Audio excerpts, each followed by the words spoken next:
tuna chuan thu soi kan ngai thanga mi puiten kut bengin pulalun moya pautu President MZP hilolo mangu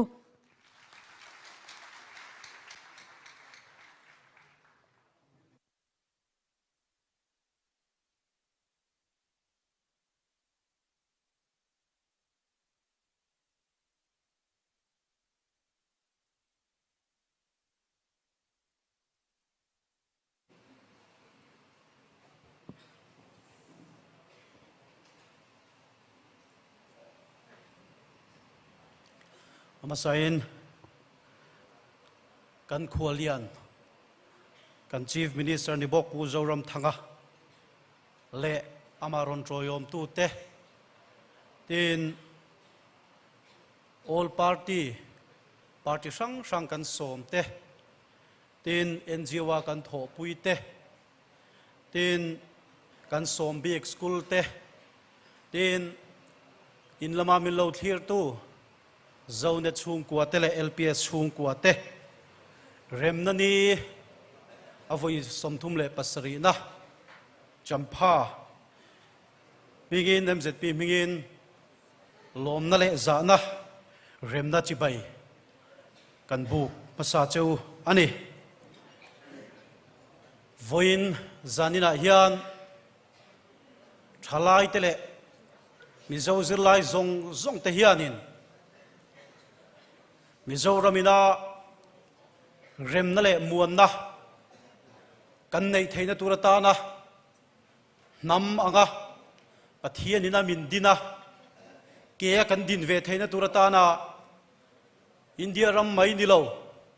khovel mit muwa shiat kan ni ve theina turatana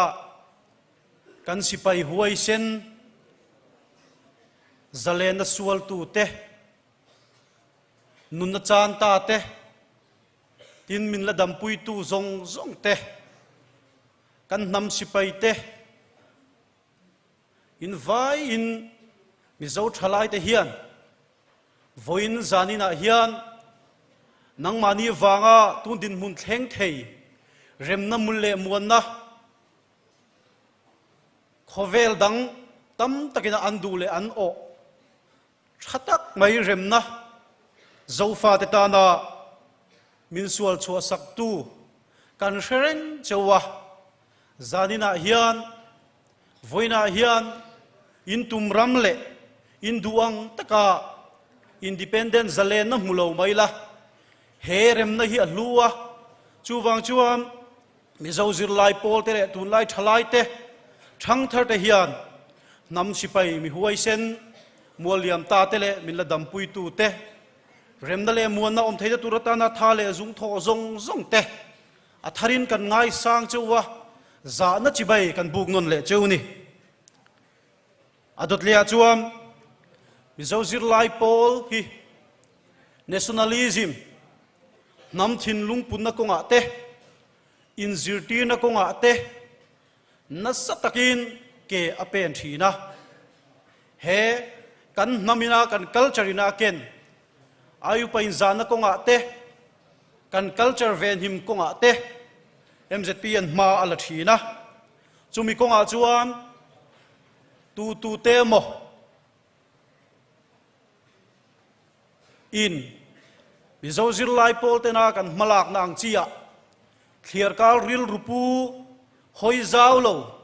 hoi zim ti kan lo fo thina ni social media po kan tong na sa ani amaro chu MZP ngun takin angai tua khovel changka na te hausak na te in kan kot kaya te kan ram chunga te ron lut ma sela he nam he zofa kan ram hi nam dangina min chim ral antum na konga te aral lo nan engang pon ho sai la in ti chang kang mai la he zo nam hi aral chuan enge kan ramin ma so na turte ator dan turte kan muwa chutiang po chuan tun haya mizo zir lai pol chuan nam dang pasal nei te sa pasal ni mo vai ni mo pasal nei te kan ram ro re la sanga thutuma bei an oma chu mi zo zir lai pol chon ngun takin angai tu a kan pi le kan pu te kan sipai huai sen te kan nam pasal tha ten zalena ro re la kan nei theina tur ta na an lo sual chua ram ro re la sanga nam dang pasal nei te thut ve kan rem ti lova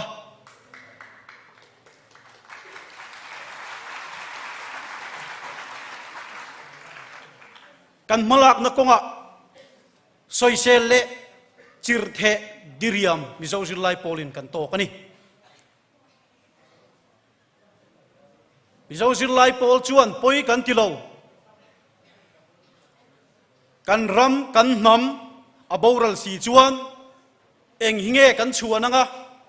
state dang thirila migalaya kan sia tripura te po kan sia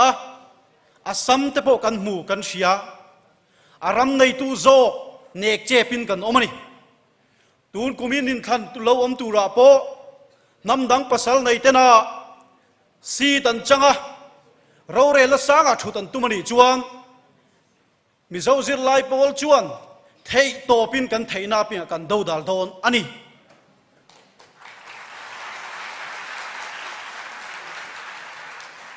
adot lia chuan MZP chu zirlai te le kan ram le nam tan tia ding kan ni ya fak le sel kar leng kan ni thina kan ngai poi mo ber le kan du ber chu zirlai te nan chan vo dik tak kan nam kal zel tur kan ngai tu a tun huna po hian thalai te le khathiam tak tak na zong mek thanem tak kan omani tun naya sarkar na thok pension extend pension age ti san tum na omani mizo zir lai polem jet pi chun ngun takina ngai tua thalai na zong tam tak thiam tak tak kan om laya pension age ti san hi mizo zir lai pol chuan atop thengin kan do dal don ani adot le chuan mizo te thin lunga kum sang ni le som ni pakhat july ni som ni le paruk kha kan thei hil toin ka ring lo vai reng ta dai in ka na kha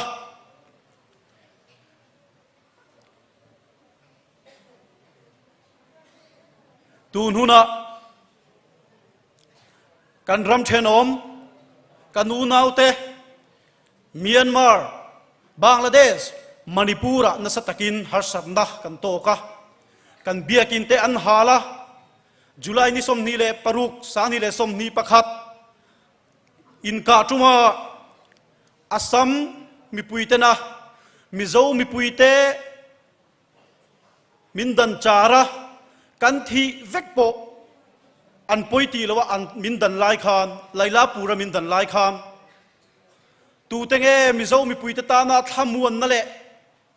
kan ta na in hong kan ti chuan voinia kan mi khual tha kan u nau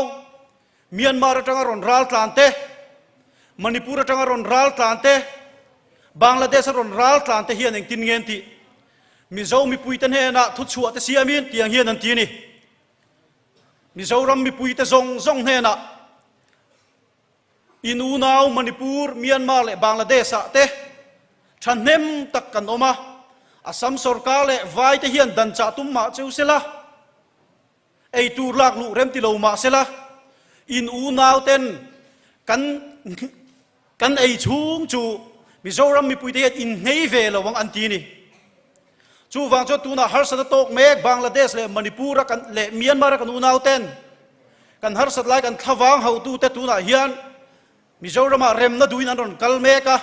muan na zong in an ron om mek ani ahun laya kan har sat laya min tran pui tu kan thawang hau tu Myanmar le Manipur Bangladesh kan u nau te hi hau tu nu na hian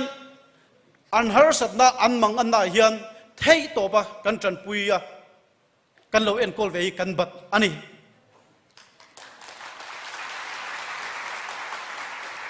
heng zong hi enge achan kan ti chuan zofa te kan du wang rengin mun changa kan nom lova ke ni ai ti thil ti thei zok le chak zok ten min then dar wang ani ya tonga wang u nau kan ni lo thi se na u nau thi se na wang u nau kan ni zok wang te ani chu wa chuan kan u nau kan khual tha te tran pui na konga athara thei top kan chuale hi voinia kal khom te le in lama min lo thlir tu te ka ngenin ka som du ani ato bera chuan zofa te a June ni som thum rem na ni tluka lu le ro pui hi ni dang kan nei chuang lo Christmas te Christian kan yang Good Friday te chu ni ro pui takani amaro chu kan naminar ni ro pui kan nei atana MZP da angai le adu chu rem na ni hi ni he rem na ni hi ramdang damdang kan che ve la mi te min ngai lut sak don lo min da ro pui sak don lo he rem na ni kan nam pasal tha ten an lo sual chua ni ro pui tak mai hi nang le ke hian kan ngai luta kan da ro pui chua kan tul kan fa telewum le zel turatam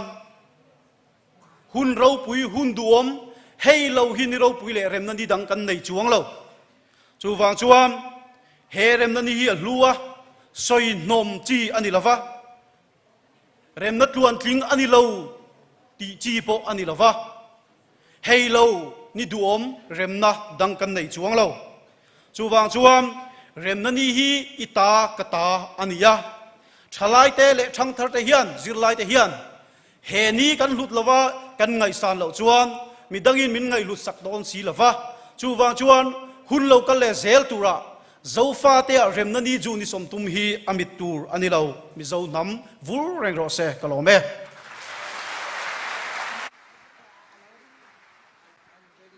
Pulalun moya pau tu President MZP chunga lom thu kan se tuna